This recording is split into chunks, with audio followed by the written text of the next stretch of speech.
All right, so welcome back. In this session, we are going to revise questions on percentage yield, solutions and concentrations. We're going to look at questions on compositions of solutions, as well as questions on dimensional analysis.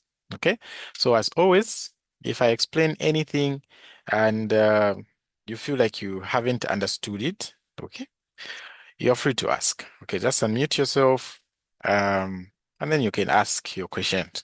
I'll be able to help you understand. All right, so let's start with percentage yield.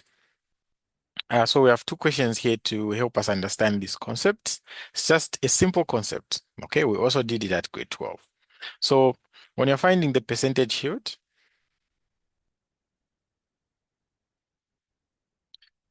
okay, so percentage yield is actually equals to the actual yield that you get from the experiment or from the reaction divided by the theoretical yield. Okay, so this theoretical yield is the yield that you are hoping to get, okay, and then multiplied by 100. So no reaction, okay, no reaction is 100% perfect, okay. So for example, if you are producing something, right, you're producing something. So you get the reactants and then they react. So in your mind, you are looking at a certain number or a certain amount of what you want to produce, right? So you want to produce, maybe you're doing farming, okay? You're doing farming, and then at the end of the farming, say you want to produce 10 bags of maize, okay? So you do the farming, but it turns out that the farming, okay, it's not 100% accurate. So you end up having maybe 8 bags. Okay, so your actual yield in that case will be the 8 bags that you actually get. And then your theoretical yield is what you had projected that you would get, okay, before doing that experiment. So your percentage yield in that case will just be the 8 bags that you got divided by the 10 that you had initially planned, okay, and then multiplied by the 100. So this would be like 80%. So that would be your percentage yield. All right, so it's the same when we're doing chemistry, okay? We're just going to be finding the actual yield and the theoretical yield, and then we divide them, we multiply by 100. That's going to be our actual yield. Okay, so it just goes down to understanding whatever they will be saying in the question. So here, question number 14, they're saying ethanol is produced from glucose by fermentation. Okay, and then they've even given you a balanced chemical equation of what happens there. So this is my glucose, okay? And then when you ferment it, it produces ethanol there and carbon dioxide. Okay, so this reaction is already balanced. So we don't worry about the balancing of the reaction. And then they're saying if 180 grams of glucose forms 70 grams of ethanol, calculate the percentage yield. Okay, so whatever you'll be given here, that's going to be your actual yield because they're saying from the 180 grams of glucose, they are able to form 70 grams of ethanol. So that's my actual yield. Okay. Okay, someone has their mic and mute. So you can mute. Let me mute them. Okay, so the actual yield we're saying is 70 grams, right? And then the theoretical yields, you always, okay, the theoretical yield, you always have to calculate it unless they actually give you that theoretical yield, okay? But in most cases, they'll give you the actual yield and then they'll test your knowledge of the mole ratios and how to go about with them, okay, on how you can calculate the what? The theoretical yield. So here we want to calculate the theoretical yield because the actual yield has already been given. Okay, so here we've been told we have 180 grams of glucose. So glucose has this formula here. This is the glucose. Okay, so to find the theoretical yield, I need first of all to find the moles of the glucose that I have from the 180, and then I get the mole ratio from the glucose to the ethanol.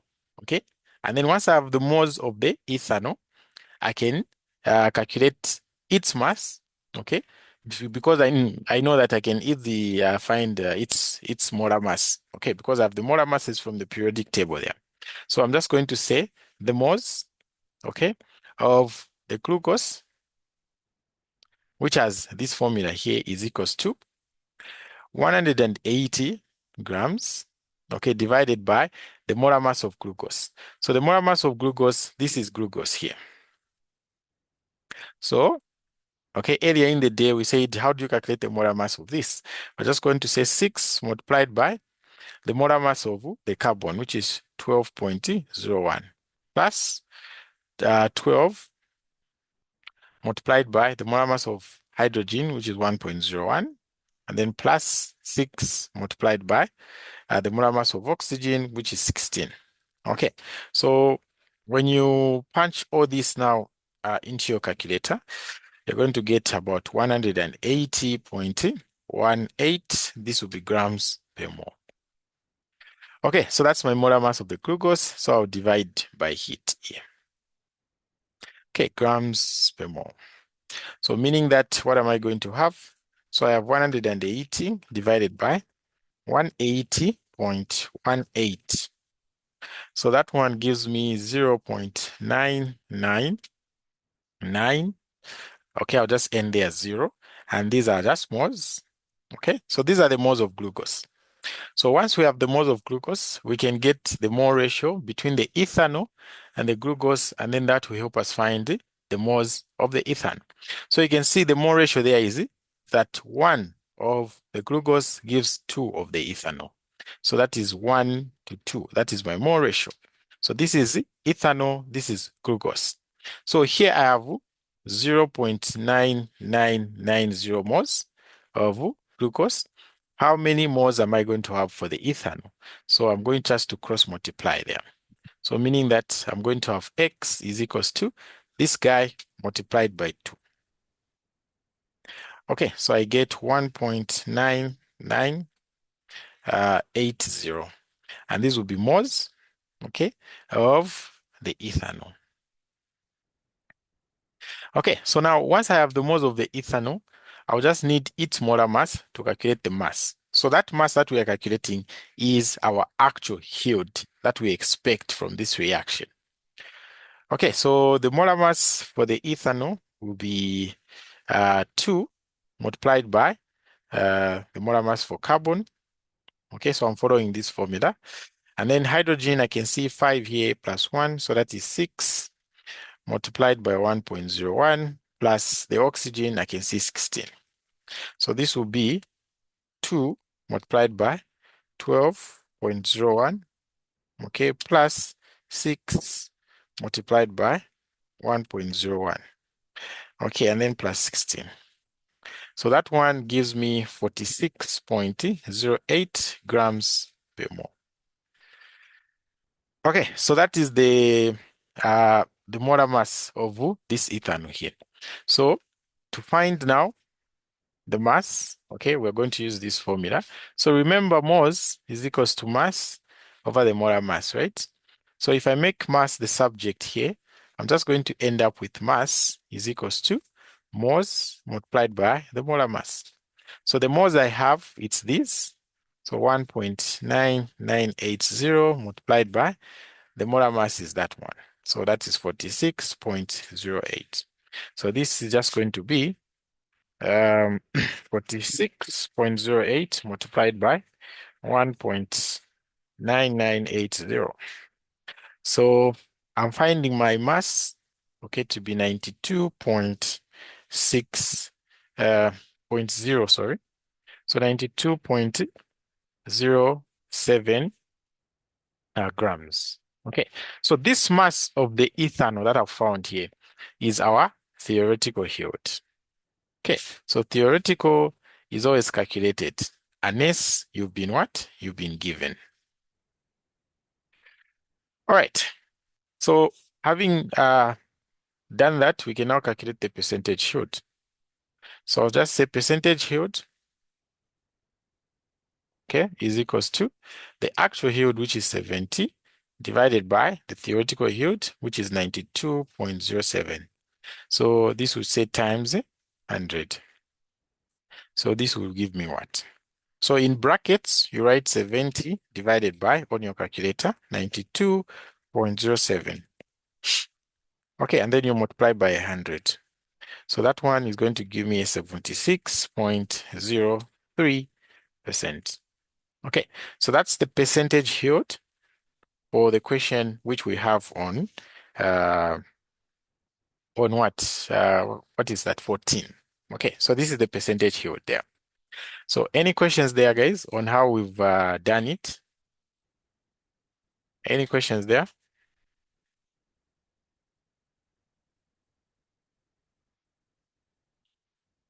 Okay, so whatever question will come. If I ask you to find the percentage yield, then you just have to find the actual yield and the theoretical yield. Okay, so that's that there.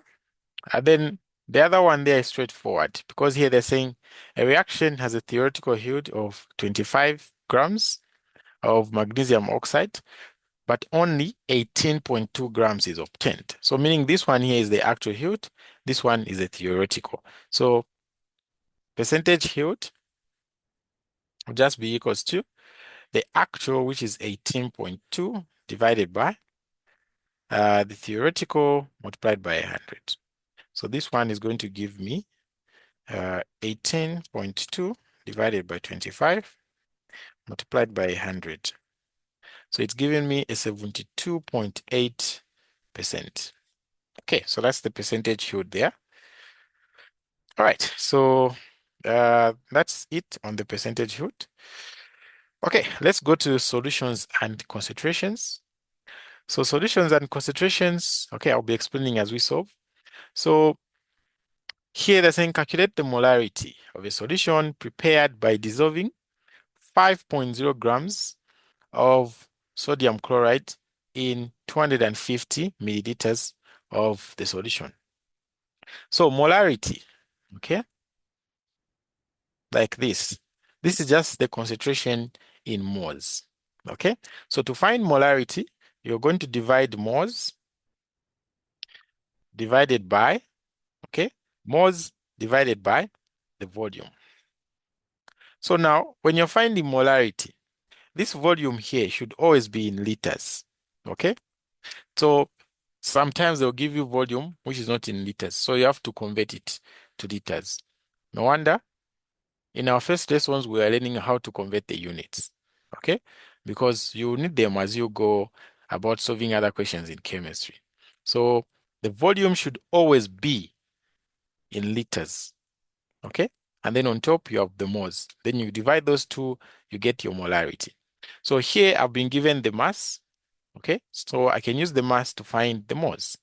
And then this volume is in milliliters. I need to convert it to what? To liters. So I'll start by finding the moles. So there I have 5 grams of sodium chloride. So 5 over. So now what is the molar mass of sodium chloride? Okay, so the molar mass of sodium chloride, you just add the molar mass of sodium plus the molar mass of chlorine. Okay, then you're going to get the molar mass of the sodium. All right, so you can check that on your periodic table. Here, I'm just going to write it. So about 58.44. Okay, that's the molar mass. So when I divide this, what moles am I going to get? I'm getting 0.08557, and these are moles. Okay, so these are moles of the sodium chloride, like this. Okay, and then from there we have our moles. We just need volume in liters. So this volume here has been given in milliliters. So I have to convert it to liters. So what do I do? So to convert from milliliters to liters, you simply have to divide this volume by 1,000. So you divide by 1,000, you're going to have 0.250 liters. Okay, so I have what I need in order to calculate the molarity. So molarity is usually represented by capital letter M. It's just going to be equals to the moles, okay, divided by the volume. in liters, like this. Okay, so what do you get when you divide this?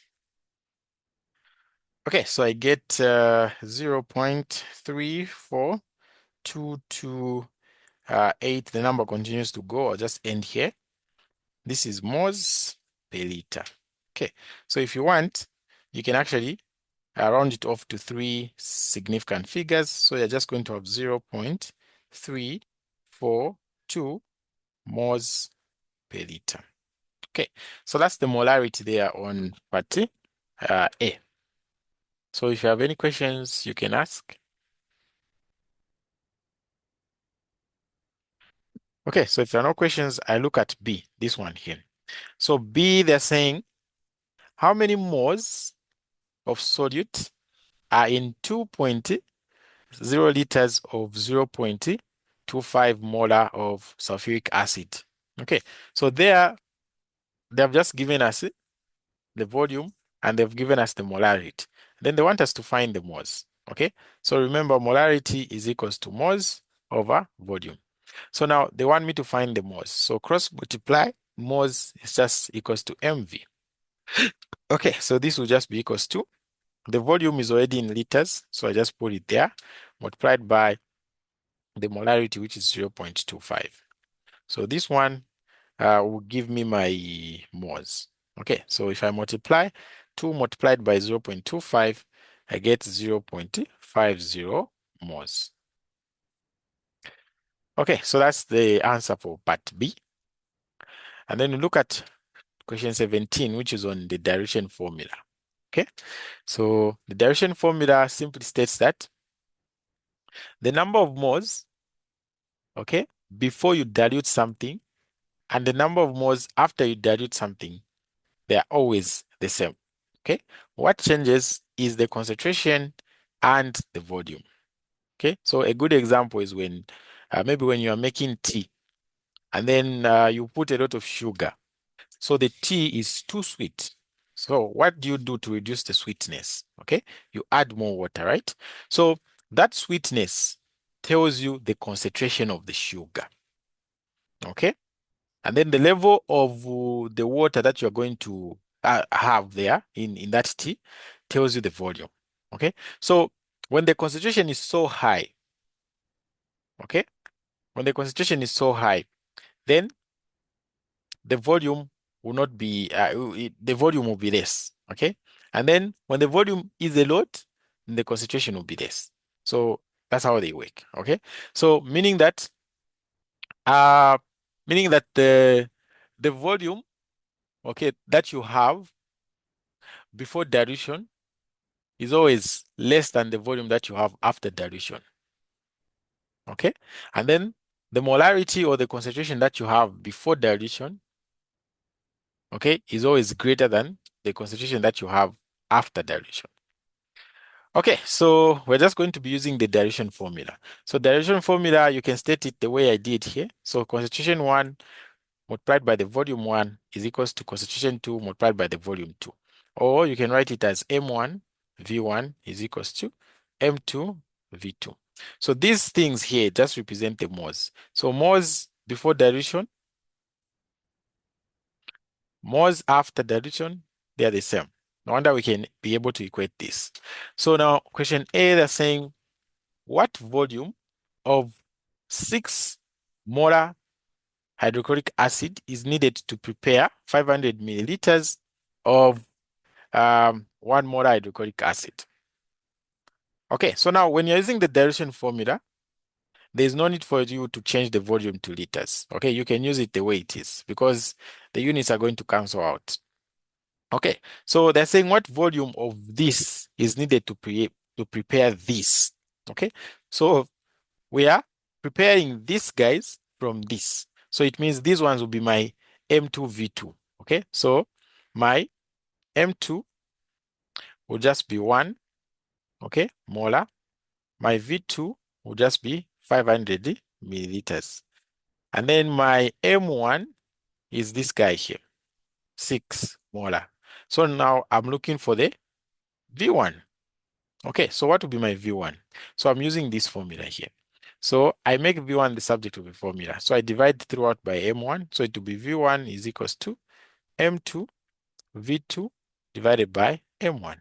So this will just be my M1, my M2 is 1 multiplied by V2, which is 500, okay, divided by M1, which is 6. Okay, so maybe I should show you the units so that you see that they actually cancel out. So you don't have to change them to liters when you're using the derivation formula. So I was saying the molarity here is 1 molar multiplied by the volume is 500 milliliters. Okay, then divide by the M1, which is 6 molar. So you see that the common units are going to cancel. Since this molar and this molar is going to cancel. So just remain with 1 multiplied by 500 milliliters divided by 6. Okay, so let's do on a calculator. So 500 divided by 6. Okay, so I'm going to get 83.33. The 3's continues to go. Okay, these will be milliliters. Okay, so what volume of this 6.0 molar hydrochloric acid do you need? You need 83.33 milliliters. That's what you need. Okay, you're done with that question. So any questions there?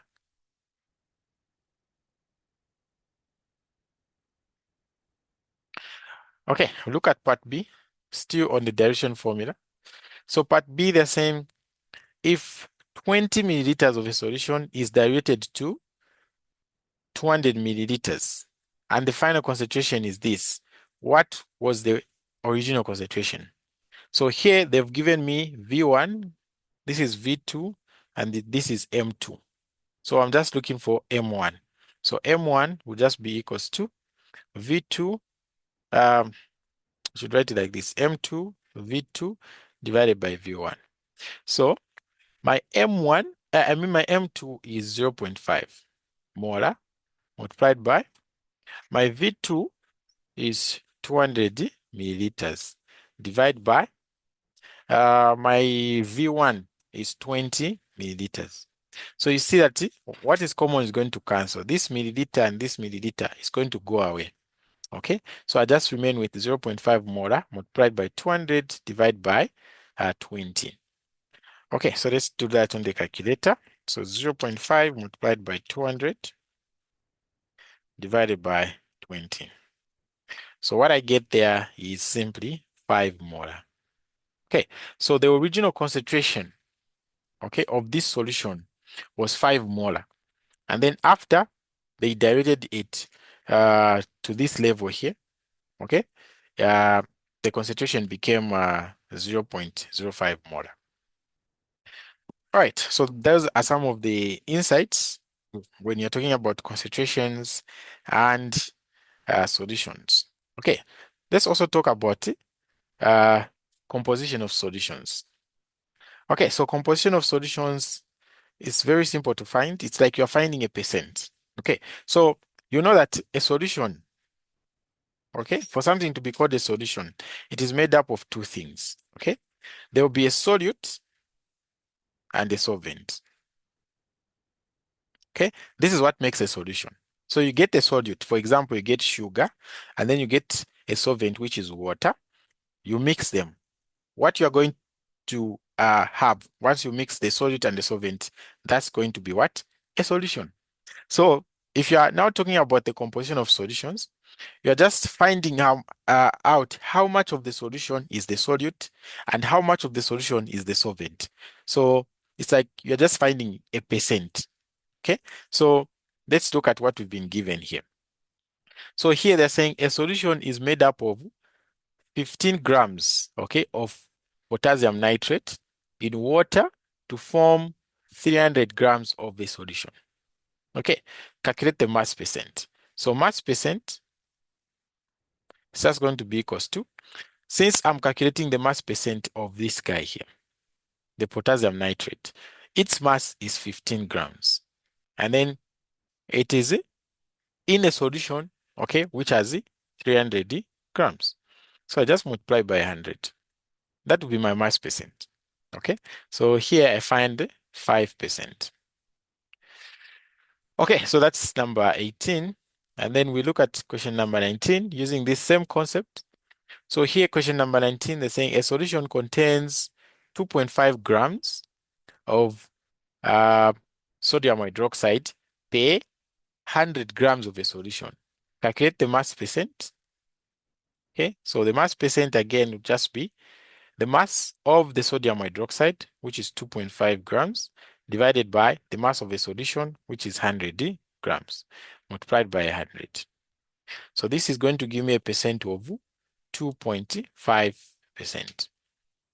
Okay, it's going to be 2.5%.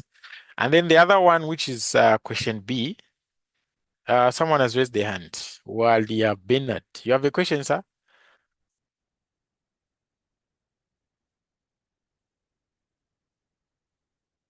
It's showing me that you've raised a hand here. I don't know if you have a Yes, question. Yes. yes, there's something I want to ask, sir. Yes, you can ask. I'm just, may you please repeat on the question 18? Okay, let me repeat. I'm not clear, sir. All right. So I was saying Yes. on question 18, just like question 19A, we are finding um, the mass percent, okay, of what we've been given there. So the mass percent is always specific, okay? If they don't specify, then it's specific to the solute.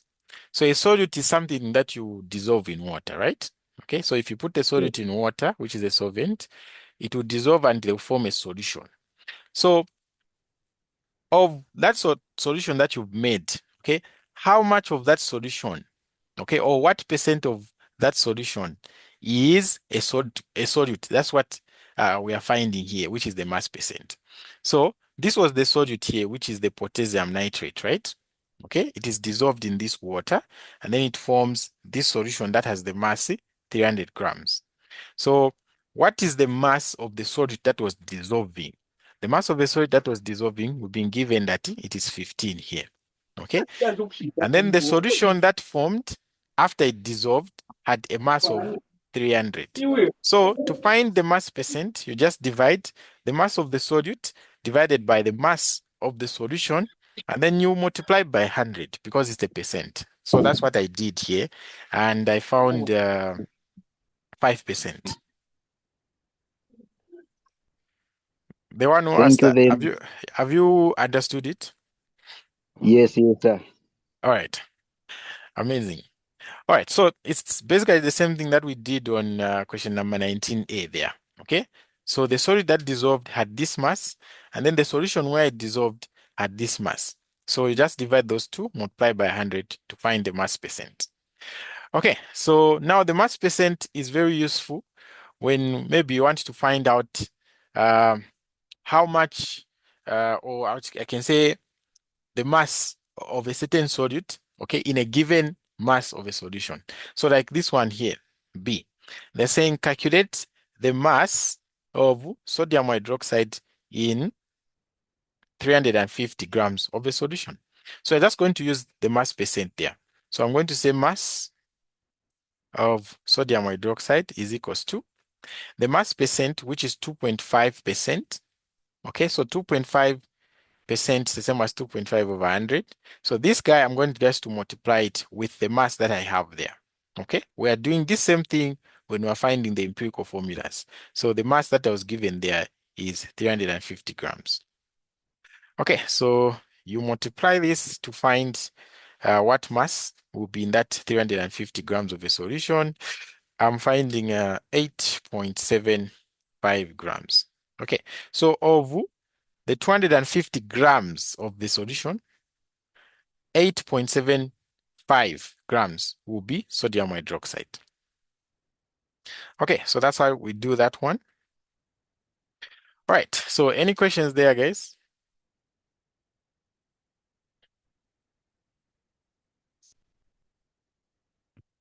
Okay, so if there are no questions, we go to our last subtopic, which is just dimensional analysis. Okay, so this one is the easiest, okay, because you just have to know the conversion factor, Okay. Some of the conversion factors, you can just get them from the metric table. They're very easy. In the other video, I think I showed you the metric table, right? So that's what we are going to be using here. So they're saying convert the following using dimensional analysis. So A, we are converting 5 kilometers to what? To centimeters. So they want us to use dimensional analysis. So meaning we have to come up with conversion factors. So this is kilometers to centimeters. So between kilometers and centimeters, there will be a meter, right? So I'll move from kilometers to meter and then from meter to centimeter. Okay. So I know, okay, that 1 kilometer is equals to 1,000 meters. I also know that 1 meter is equivalent to 100 what? Centimeters. So those are the conversion factors that I'm going to use. So I'll say 5 kilometers here, I have it, multiplied by dash, okay, and then multiplied by dash. So I'm just going to put these conversion factors. So I want to convert first the kilometer to the meter. So I use this conversion factor. So I can see that the kilometer is on top there. So it means here it has to be down. So it will be 1 kilometer here is equivalent to 1,000 meters. And then now I want to convert this meters to centimeters. So the meter is on top, so meaning here it should be down. So 1 meter is equivalent to 100 centimeters. Okay, so meaning that we can actually cancel out what is common here. So the kilometer and the kilometer cancels out. Meter and meter cancels out. So I just remain with 5 multiplied by 1,000 multiplied by 100 and centimeters. So that one is just going to give me what? Okay, it's just going to give me 500, 100,000 centimeters. Okay. Yeah, so someone has their hand raised. You can ask your question. Um, Sorry, sir. If you don't mind explaining, could you like explain to me where the ones that you've put down are coming from? Which ones? These ones in the denominator. Yes, yes, yes. The denominator ones. Okay, they're coming from the conversion factors. So look at this conversion factor here. So they're saying 1 kilometer is equals to 1,000 meter, right? So this is the same that I wrote here. So I'm just arranging it in a way that the kilometer is going to cancel with the kilometer. So this 1 kilometer comes down there, okay? And then the 1,000 meter is on top. It's the same as this one. If I get this conversion factor, the 1 meter is the one which is down, and then this 100 centimeter is this one which I've put up so that the meter and the meter cancels out. And then this one here, any number that you can have, okay, any number that you can have, maybe 5, 5 is the same as 5 over 1, okay? Maybe 10, 10 is the same as 10 over 1. So any number that you can have, you can put it over 1. I don't know if it's Oh, clear, all right. the one who asked. Yeah, thank you. All right. I saw another hand. Someone wanted to ask another question. No, I just wanted to help my brother on the explanation, but you have already explained to him. Oh, all right, all right, all right. Yes. All right, so that's how we can convert the 5 kilometers to the centimeters. So we simply use the conversion factors. Okay, so it's very important that you know the conversion factors. Okay, you can, I'll send the metric table in the group so that you can actually start mastering it or mastering some of the things that are there. So the next one now, we're converting kilograms to milligrams. Okay, so there it will be more like the same. So this is B. So we have 0.025 kgs, and I want to convert this to milligrams. Okay, so between the kg and the milligram, okay, in between somewhere there's a gram. So I have to convert the kg to the gram and then the gram to the milligram. Okay, so this is now where the metric system table comes in. Okay, or if you want, you can just memorize the conversion factors. So I know that 1 kg is the same as 1,000 grams. Okay. And then I know that 1, okay, gram is the same as, this is milli. Okay. So milli is 10 to the power, 10 to the power minus 3, right? Okay. But when writing the conversion factor from the gram to the milligram, that 10 to the power minus 3 is going to be, it's going to be 1 over 10 to the power minus 3. So meaning that the negative 3 in the power is going to change to a positive power. So in short, what I'm saying is just that 1 gram is the same as 1,000 milligram. Okay, so forget about whatever I was saying, just master this. And then now we come now and start converting this using dimensional analysis. So it will be 0.025 kgs. Okay, this one I can put it over 1. And then I'll say multiplied by dash, multiplied by dash. So I'll arrange these conversion factors in a way that the kg should cancel out. Okay, so it will be 1 kg here, and then 1,000 grams on top. And then again, here I'll arrange the conversion factor such that this gram cancels out and I remain with the milligram. So it will be 1 gram, okay, and then the 1,000 milligram on top. So you see now that the kg and the kg will cancel, the gram and the gram will cancel. So I want to remain with the 0.025 multiplied by 1,000 multiplied by 1,000 milligrams. So what am I going to get there? Okay, I'm just going to get 25,000 milligrams. So the answer is 25,000 and then milligrams. So you can confirm it using your calculators as well. Okay, you can confirm it using your calculators as well. It's going to give you the same thing. Okay, I hope this one is clear. C, again, it's very simple to convert that one because we have liters and milliliters. So 1 liter is the same as 1,000 milliliter. So here it will be 350 milliliters divided by 1 multiplied by this conversion factor, arranged in such a way that the milliliter should cancel. So the 1,000 milliliter goes down. This 1 liter comes on top here. So you see that milliliter goes, milliliter goes. So I just remain with the 350 divided by 1,000. So that gives me 0.350, and these will be liters like that.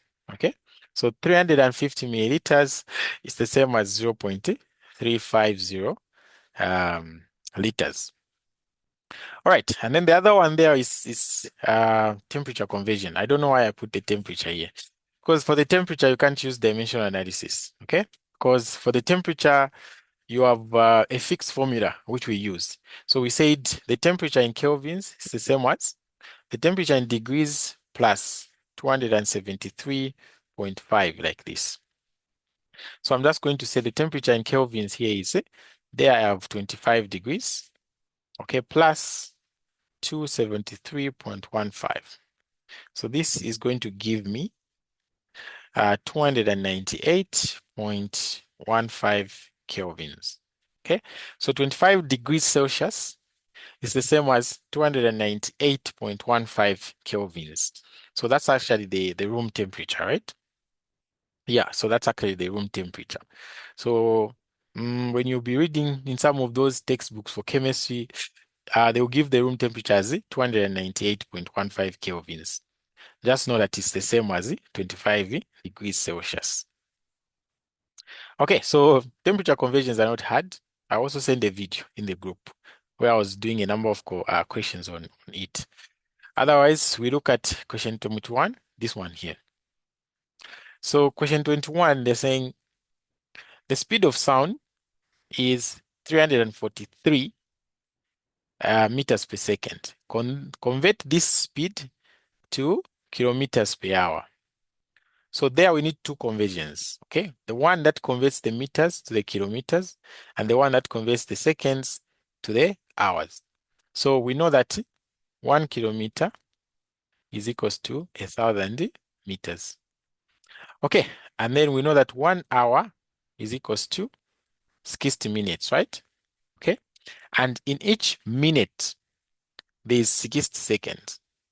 Okay, so 1 hour simply has 60 times 60 seconds. So that is 3,600 seconds. So 1 hour is equivalent to these seconds here. Okay, so now I'll get whatever I have here. So that is 343 meters per second, right? So now notice how I'm going to write the meters per second. I'll write 34 meters and then the second will go in the denominator like this. And then I'll say multiplied by dash, multiplied by dash. So you can begin with whatever you want here. So I'll begin with a meter. So I want to cancel out this meter so that it turns into a kilogram, right? So I'll arrange this conversion factor as 1,000 meters. Then the 1 kilometer will be on top here. So that this meter and meter cancels out. And then on the other one, I want to cancel out this second. Okay, so the second will be on top. So 3,600 seconds. And then the 1 hour will be down here. So you can see that the meter and the meter cancels out. The second and the second cancels out. So I have on top here, this 343 multiplied by 1 kilometer multiplied by 3,600 divided by 1,000, okay, multiplied by 1 hour. Okay, so let's just punch that directly onto the calculator. So the units that I'm remaining with on top are just kilometers. The units that I'm remaining with down is just hours. Okay, so I'll just punch this multiplied by 1, multiplied by this, and then divided by 1,000 on my calculator. So what am I going to get? Okay, so okay, so my calculator. Okay, so I'm getting 1,234.8. So the units on top, I just remained with kilometers. The units down, I remained with hours. So this one here is actually the same as 1,234.8 kilometers per hour.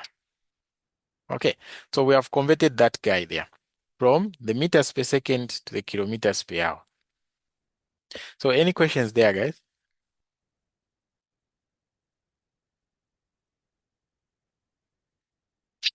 All right, let's look at the last one, which is just volume conversions. They're saying convert 250 milliliters to cubic meters.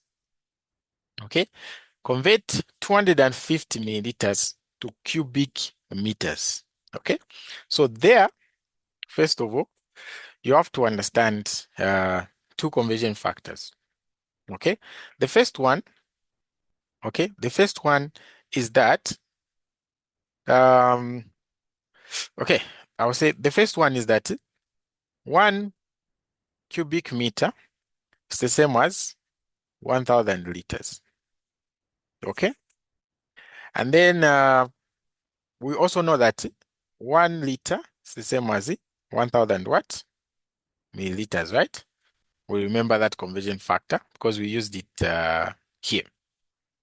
So we're going to use those two conversion factors to convert whatever we have there into what? Cubic meters. So we have 250 milliliters. I'm going to divide it over 1. Multiplied by, I change this first of all to liters. So it will be 1,000 milliliters, same as 1 liter. Then multiply by, I change this liter now to cubic meters.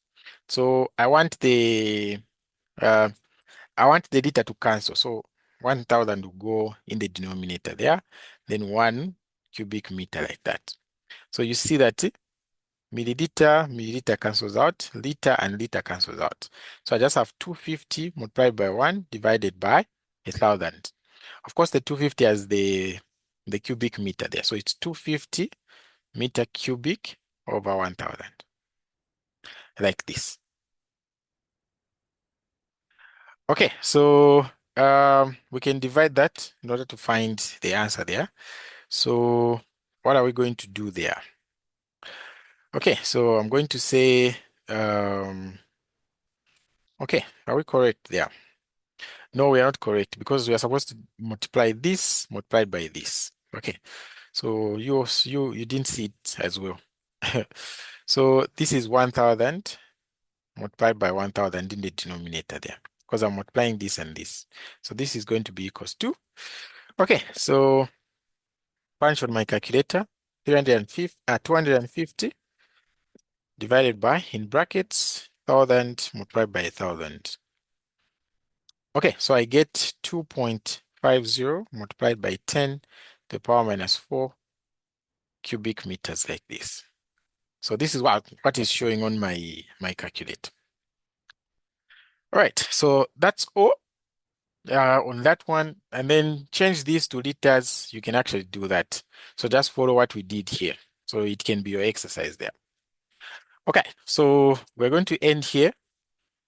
Unless you guys have questions for me before I cut the class.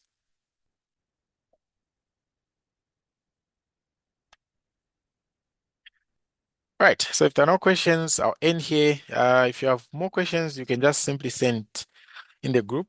I'll be able to help with those questions. All right, so bye-bye.